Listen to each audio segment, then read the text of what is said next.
تو یوں لکھا علماء کرام نے کہ حضرت ایوب علیہ السلام کے بارے میں اجازت مانگی، اے اللہ مجھے اجازت دے دے میں اپنی کچھ کارروائی کروں، پھر دیکھوں ایوب علیہ السلام تجھے کیسے یاد کرتا ہے۔ فرمایا جہاں ہم نے تجھے اجازت دے دی، حضرت ایوب علیہ السلام کے سجدے کی جگہ جا کے بیٹھ گیا۔ ایوب علیہ السلام نے سجدہ فرمایا، دونوں ناکوں میں آگ کی پھونک مار دی، سارا بدن گل گیا۔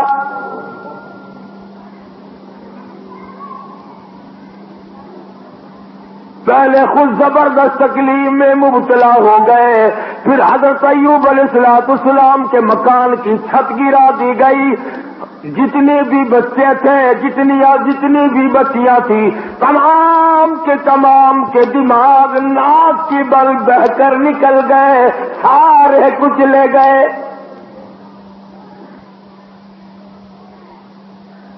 صبر کا امتحان ہو رہا ہے۔ اپنے اوپر جھیلنا بڑا آسان ہے، بچوں کو تکلیف میں دیکھنا بڑا مشکل بات ہے۔ اپنی آل کو، اپنی اولاد، اپنا لخت جگر، اپنا نور نظر کون دیکھ سکتا ہے؟ کتنا ہی بڑا گناہگار ہو ماں باپ پھر بھی تکلیف میں نہیں دیکھ سکتے۔ حضرت ایوب علیہ السلام کو نہایت تکلیف ہوئی، سارا خاندان ختم ہو گیا، ایک بیوی بچی، ایک بیماری طویل ہوتی چلی گئی، پریشانی کے دن بڑھتے چلے گئے، سارا بدن گل گیا۔ ایوب علیہ السلام کی گھر والی مزدوری کرنے جاتی ہے، لوگوں کے آٹے چکی چلا چلا کے پیستی ہے، گھڑے اٹھا کر 10 میل سے پانی لا کے دیتی ہے، سوکھے ٹکڑے لا کر خود بھی کھاتی ہے، پانی میں بھگو کر اپنے شوہر حضرت ایوب علیہ السلام کے منہ میں ڈالتی ہے۔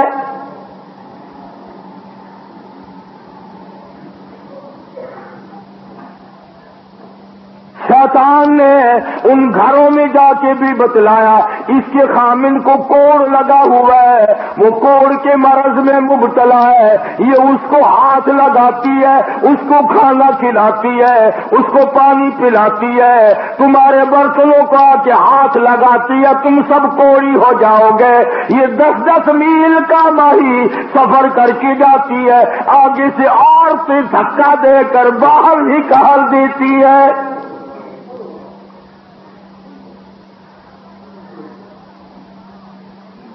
مفسرین نے لکھا ہے کہ حضرت ایوب علیہ السلام کی گھر والی کے ہاتھوں میں چھالے پڑ گئے،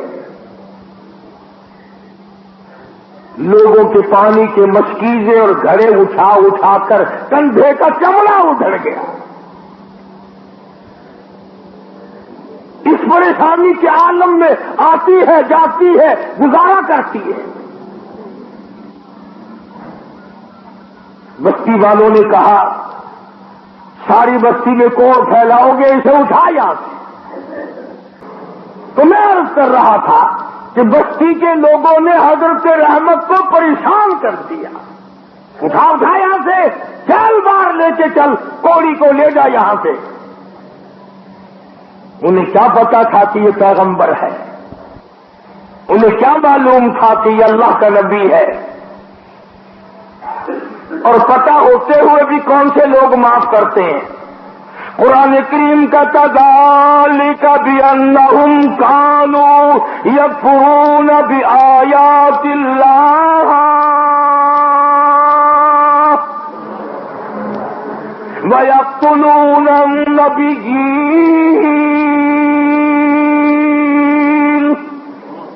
بغیر الحق۔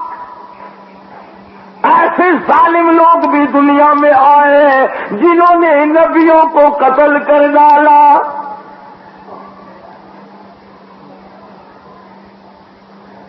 حضرت رحمت کو مجبور کر دیا ایوب علیہ السلام کی گھر والی کو،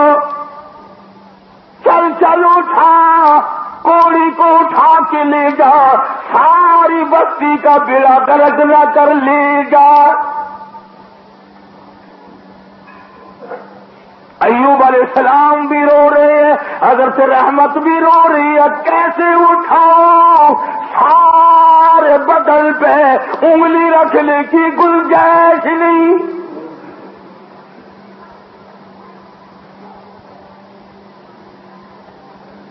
سر سے لے کر پیروں تک تمام بدن گلا ہوا ہے، اور پھر بھی زخمی زبان ہر وقت اللہ کو یاد کرتی ہے۔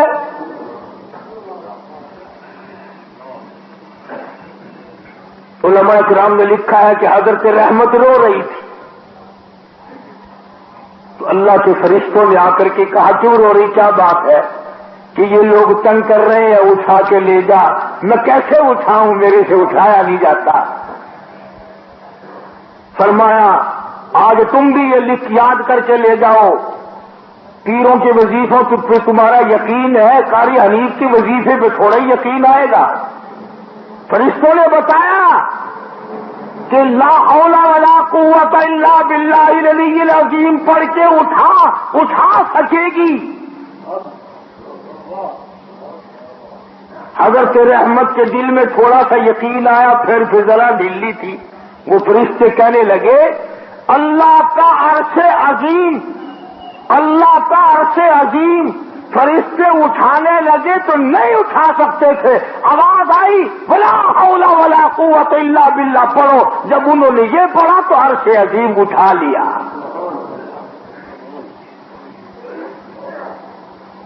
تو حضرت رحمت نے لا حول ولا قوت الا باللہ العلی العظیم پڑھا تو اٹھا لیا، کیونکہ عوام میں یہ لا حول ولا قوت جب پڑھا جاتا ہے، جب کوئی بری گل ہو وہ یار رہن دے ولا حول ولا قوت الا باللہ العلی العظیم، وہ کہتے ہیں یہ کوئی تسبیح ہو رہی ہے، حالانکہ یہ عرش عظیم اٹھا کر جو کندھوں پہ فرشتے کھڑے ہوئے ہیں یہ ان کی تسبیح ہے۔ تو حضرت رحمت نے اٹھا لیا اور باہر جنگل میں لا کے رکھ لیا، کان میں لائی کئی سے ڈھونڈ کر جھونپڑا سا بنایا، اور جھونپڑا سا بنا کر پھر ایک ٹٹی سی بنا کر دروازے میں لگاتی تھی، پھر مزدوری پہ نکل جایا کرتی تھی دور و نزدیک، سارا دن دھکے کھا کھا کے آتی ہے، ادھر شیطان مردود حضرت رحمت کے ساتھ ساتھ پھرتا ہے، جدھر جاتی ہے وہیں سے دھکے دلوا دیتا ہے۔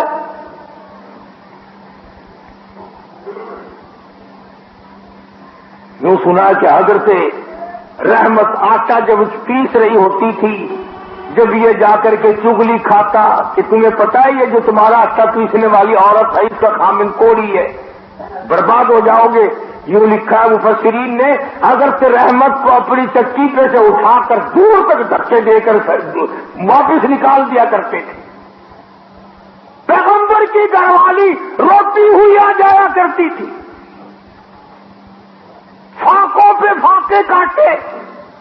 اور ایک اور میری بات سن لو، مفسرین نے لکھا ہے یہ دھکے کھانے والی جس کے کندھے کا چمڑا اجڑ گیا، جس کے ہاتھوں میں چھالے پڑ گئے، علماء نے لکھا ہے اس وقت کی دنیا میں عورتوں میں سارے عالم میں سب سے زیادہ خوبصورت تھی حضرت رحمت۔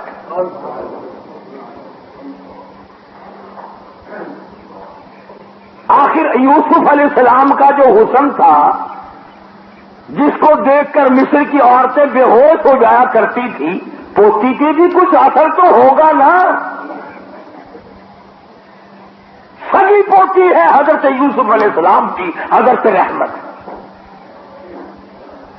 پیغمبر کی گھر والی ہو کر اتنی تکلیف، یا آج کل کی گھر والیوں کو بھی دیکھ لو، رہیں گی کھاویں گی، سارا دن بکری کی طرح منہ چلائیں گی، سوٹ پہ سوٹ پہننے گی، تھوڑی سی بات ہو جاؤ منٹوں میں چھوڑ کے ایک طرف ہو جائیں گی۔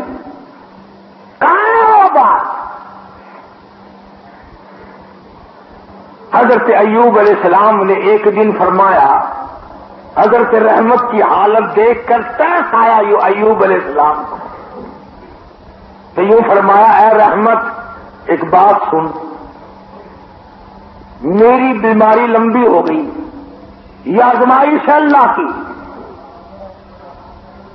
نہ جانے کتنی مدت ابھی اور مجھے اس میں رہنا ہے. تو عورت ساتھ ہو کر اتنی حسین و جمیل ہو کر دھکے کھا کھا کے مر گئی. میں تیری حالت کو نہیں دیکھ سکتا.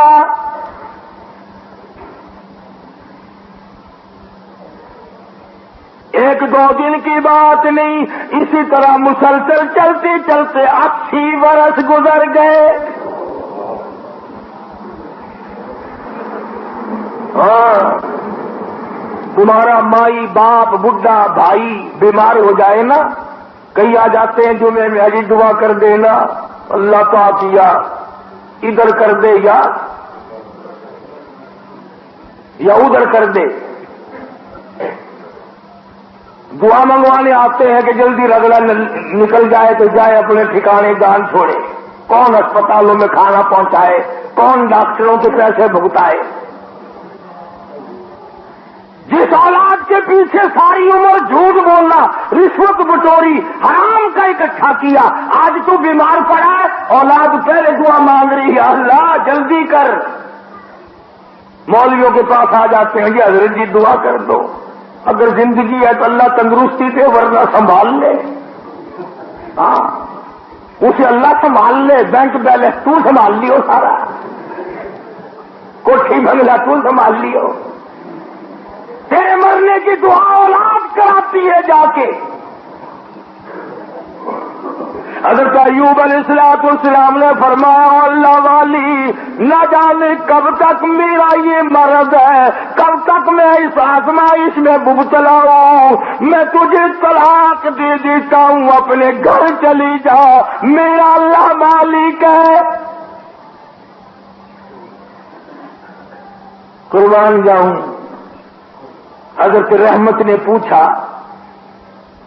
کہ اے ایوب یہ بتاؤ میری اور تمہاری خوش خرمی اور مسرت کی زندگی کتنے سال گزری؟ حضرت ایوب علیہ السلام نے فرمایا 80 سال. 80 سال. جواب سنو اور حیران ہو جاؤ، اور اپنی بیوی بچیوں کو اور بہنوں اور بیٹیوں کو بتاؤ اور سناؤ، اور انہیں بتاؤ کہ آخرت کے لوگ یوں ہوا کرتے ہیں.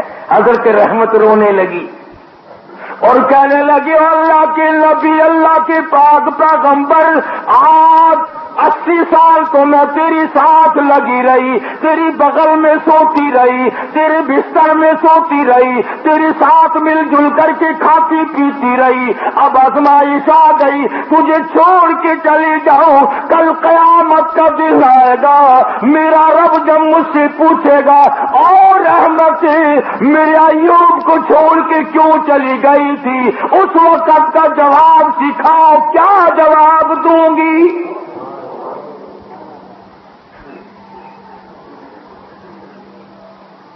اللہ کی عدالت میں کیا جواب دے سکوں گی؟ میں ہرگز ایسا نہیں کروں گی. مر جاؤں، میری جان چلی جائے پرواہ نہیں، اللہ کے نبی تجھے چھوڑ کر میں نہیں جا سکتی.